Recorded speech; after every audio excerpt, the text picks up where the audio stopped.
Iran से डर गए ट्रंप, हॉर्मूज में गिरा अपाचे, इराक में अमेरिकी बेस पर ड्रोन अटैक की खबरों से मची खलबल।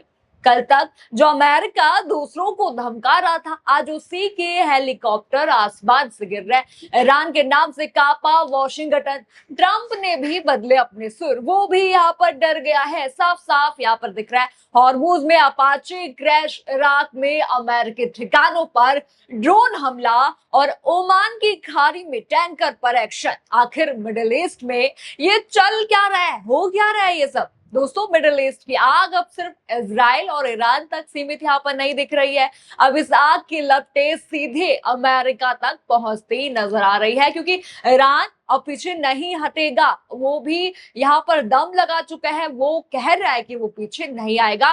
बैकफुट पर जो है अमेरिका को यहाँ पर जाना पड़ेगा। एक तरफ अमेरिका का अपाचे हेलीकॉप्टर हॉर्मूज के पास जो है वो गिर जाता है, दूसरी तरफ इराक में अमेरिकी ठिकानों पर ड्रोन हमलों की खबरें भी सामने आने लगती हैं। और तीसरी तरफ ओमान की खाड़ी में भारतीय क्रू वाले टैंकर को निशाना बनाए जाने की रिपोर्ट आ जाती है। यानी सवाल उठना शुरू हो गया है, क्या ईरान अब सीधे अमेरिका को चुनौती यहां पर दे रहा है, या फिर अमेरिका की मिडिल ईस्ट रणनीति बुरी तरह फंस चुकी है। नमस्कार, मैं हूं राधा राणा और आप देख रहे हैं पीआरबी। ये मुद्दा अब गर्मा चुका है। पहले मैं इस मुद्दे की हेडलाइंस यहाँ पर आपको दिखा देती हूँ। पहली आप हेडलाइन यहाँ पर देखिए, हॉर्मूज में जल डमरू मध्य के पास अमेरिका का अपाचे हेलीकॉप्टर दुर्घटनाग्रस्त, दोनों पायलट सुरक्षित। अगली आप हेडलाइन यहाँ पर देख लीजिए, ओमान की खाड़ी में ईरान ने ऑयल टैंकर को पकड़ा, भारतीय क्रू मेंबर्स है सवार, भरा है 60 लाख लीटर डीजल। अगली आप हेडलाइन यहाँ पर देख लीजिए, जहां जंग पर ट्रंप की नो और नेतन्याहू की यस, दोनों की मजबूरी एक, फिर सोच अलग क्यों। ये मुद्दा देखिए, आपने हेडलाइंस यहाँ पर देखी किस तरह से मुद्दा अब अमेरिका के हाथों से निकल चुका है। नेतन्याहू भी चाहते हैं कि ये युद्ध हो, क्योंकि अमेरिका अपनी हरकतों से अब बाज यहाँ पर नहीं आ रहा है। दोस्तों, अब देखते हैं सोशल मीडिया पर वायरल ट्वीट्स यहाँ पर देख लेते हैं क्या यहाँ पर चल रहे हैं, क्योंकि ये सारे न्यूज के ट्वीट्स है। जिस तरह से ये वॉर यहाँ पर चल रही है, ये ट्वीट देखना है यहाँ पर बेहद ही जरूरी है। पहला ट्वीट आप देखिए, द न्यूयॉर्क टाइम्स का ये ट्वीट है। उन्होंने लिखा कि अमेरिका सेना का अपाचे हेलीकॉप्टर सोमवार को हॉर्मुज जल डमरू मध्य के पास दुर्घटनाग्रस्त हो गया, दोनों क्रू मेंबर सुरक्षित बचा लिए गए। यानी कि सबसे बड़ी खबर यहाँ पर यही है कि अमेरिका का अपाचे हेलीकॉप्टर अब हादसे का शिकार यहाँ पर हो चुका है। ट्वीट आप देखिए दूसरा, यहाँ पर प्रेस टीवी एक्स्ट्रा का ये ट्वीट है। उन्होंने लिखा कि न्यूयॉर्क टाइम्स के अनुसार हॉर्मुज के पास अमेरिका अपाचे हेलीकॉप्टर क्रैश हुआ। अभी तक ये स्पष्ट नहीं है कि उसे ईरानी एयर डिफेंस ने गिराया या तकनीकी खराबी यहाँ पर हुई। वीडियो तस्वीरें आपको साफ साफ यहाँ पर दिख रही होंगी, किस तरह से ये हमला यहाँ पर हुआ, किस तरह से ये डरावना हमला यहाँ पर हुआ, किस तरह से ये अमेरिका के लिए भी जो है ईरान ने पूरी तरह से संकेत दे दिए कि वो पीछे नहीं हटेगा। यानी अभी तक अमेरिका भी साफ नहीं बता पा रहा है कि हेलीकॉप्टर वहां पर गिरा कैसे, ये अमेरिका को पता ही नहीं है अभी तक। अगला ट्वीट देखिए, क्लैश रिपोर्ट का ये ट्वीट है। उन्होंने लिखा कि उत्तरी इराक में अमेरिकी ठिकानों पर बड़े पैमाने पर ईरानी ड्रोन हमले की रिपोर्ट है। कई ड्रोन अमेरिकी एयर डिफेंस ने इंटरसेप्ट के दावा किया जा रहा है कि अब अमेरिकी बेस भी सीधे निशाने पर है। अगला ट्वीट यहाँ पर देख लीजिए, क्लैश रिपोर्ट का ही ये दूसरा ट्वीट है। यहाँ पर उन्होंने लिखा कि अमेरिकी नौसेना के F/A-18 ने ओमान की खाड़ी में MT मारवेक्स टैंकर को निशाना बनाया। जहाज पर मौजूद सभी 24 क्रू सदस्य भारतीय नागरिक थे। आप ये वीडियो यहाँ पर देखिए, विजुअल्स यहाँ पर देखिए किस तरह से भयावह ये विजुअल्स है, किस तरह से अमेरिका की गलती कोई और यहाँ पर भुगत रहा है। इस दावे ने भारत में भी चर्चा यहाँ पर तेज कर दी है। दोस्तों, अब समझिए पूरा खेल, समझिए पूरा मामला। मैं आपको यहाँ पर बता देती हूँ क्या चल रहा है। सबसे पहले बात उस अपाचे हेलीकॉप्टर की जिससे पूरी दुनिया का ध्यान खींच लिया। रिपोर्ट्स के मुताबिक हॉर्मूज के पास जो है अमेरिकी सेना का AH-64 अपाची हेलीकॉप्टर गिर गया था। हालांकि दोनों पायलट सुरक्षित यहाँ पर बचा लिए गए हैं। अमेरिका ने भी इसकी पुष्टि यहाँ पर की है, लेकिन सबसे बड़ा सवाल अभी भी वहीं पर है।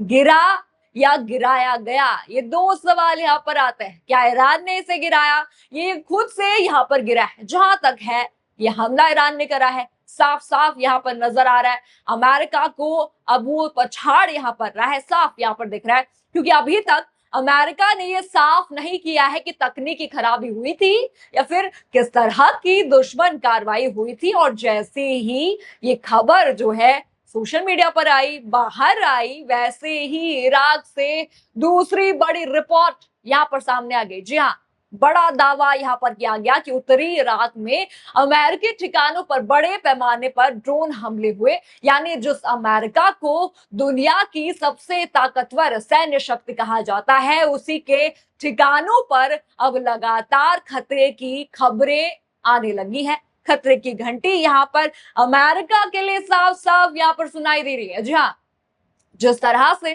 अब यहाँ पर अमेरिका के जो है ट्रंप यहाँ पर साफ साफ डरे हुए यहाँ पर दिखाई दे रहा है। जिस तरह से नेतन्याहू से उन्होंने बात करी कि ये रुकवाइए, लेकिन उन्होंने रुकवाया तो है नहीं। यहाँ पर अब ये मुद्दा गर्मा चुका है। उन्होंने कहा, नेतन्याहू ने यहाँ पर कहा कि नहीं, ये युद्ध होना चाहिए, आपको सबक मिलना चाहिए। ये साफ साफ नेतन्याहू ने यहाँ पर कहा। यहीं से सोशल मीडिया पर ये सवाल ट्रेंड करने लगा, क्या ईरान के दबाव में अमेरिका बैकफुट पर है? इतना ही नहीं, ओमान की खाड़ी से भी एक और सनसनीखेज रिपोर्ट सामने आई है। जी हाँ, दावा किया गया कि अमेरिकी लड़ाकू विमान ने एक टैंकर को निशाना बनाया जिसमें 24 भारतीय नागरिक क्रू के रूप में मौजूद थे। जी हाँ, ये खबर यहाँ पर बड़ी है और भारत के लिए भी ये बेहद ही सांत्वना वाली खबर है। हालांकि इन दावों के सभी पहलू की स्वतंत्र पुष्टि अभी बाकी है, स्वतंत्र पुष्टि यहाँ पर नहीं हुई है। लेकिन इतना यहाँ पर जरूर है कि मिडिल ईस्ट में हालात बेहद ही संवेदनशील बने हुए हैं। ना ही यहाँ पर ईरान जो है बैकफुट पर आने वाला है, अमेरिका भी अपनी हरकतों से बाज यहाँ पर नहीं आ रहा, यानी कि ट्रंप भी वही हरकतें बार बार दोहरा रहे हैं, बार बार दोहरा रहे हैं। लेकिन अब ईरान पीछे नहीं हटेगा। और दोस्तों, सबसे दिलचस्प बात यहाँ पर यह है कि जिस अमेरिका ने पिछले कई महीनों से ईरान पर दबाव बनाने की कोशिश की, आज वही अमेरिका खुद सवालों के घेरे में यहाँ पर दिखाई दे रहा है। उस पर ही सवाल यहाँ पर उठ रहे हैं। जी हाँ, सवाल सुनिए आप क्या है। अपाचे हेलीकॉप्टर गिरता है, ड्रोन हमलों की जो है खबरें यहाँ पर आती हैं, समुद्री रास्तों पर तनाव यहाँ पर बढ़ता है, और इसी बीच ट्रंप जो है बार बार शांति और समझौते की बात यहाँ पर करने लगते हैं। यानी कि शांति करो, शांति करो, तुम हमला करो तो कुछ नहीं, लेकिन हम हमला कर दे तो सब कुछ शांति करो। ये जो है ट्रंप का यहाँ पर कहना, यानी तस्वीर साफ है। मिडिल ईस्ट में हालात जितने दिख रहे हैं उससे कहीं ज्यादा बद से बदतर, यानी कि गंभीर यहाँ पर हो चुके हैं। अब दुनिया की नजर इस बात पर यहाँ पर है, क्या अमेरिका और ईरान सीधे टकराव की तरह बढ़ेंगे या फिर दोनों पीछे हटकर बातचीत का रास्ता यहाँ पर चुनेंगे। फिलहाल इतना यहाँ पर तय है, हॉर्मुज से उठी ये चिंगारी पूरी दुनिया की राजनीति और तेल बाजार पर असर डाल सकती है, जो कि अब डल भी रही है हर जगह। इंडिया में जो है दाम बढ़ चुके हैं, हर चीजों के दाम बढ़ चुके हैं, तेल के दाम हर दिन यहाँ पर बढ़ रहे हैं, लोग महंगाई की मार यहाँ पर झेल रहे हैं। ये मुद्दा अब गर्मा चुका है, कुछ भी यहाँ पर अमेरिका का नहीं होने वाला है। ईरान अब पूरी ताकतवर जो है ताकत यहाँ पर बन चुका है, ईरान पीछे नहीं हटेगा। आपको क्या लगता है, क्या ईरान ये सब सही कर रहा है? जिस तरह से अमेरिका हरकतें करता है, क्या ईरान के टाइम पर उसको शांति कर देनी चाहिए? ये कैसी बात यहाँ पर हुई? आपको जो भी लगता है हमें कमेंट करके आप लोग जरूर बताइए। और साथ ही आपको खबर पसंद आई हो तो चैनल को लाइक करें, शेयर करें, सब्सक्राइब करें और बने रहिए पीआरबी न्यूज के साथ। धन्यवाद।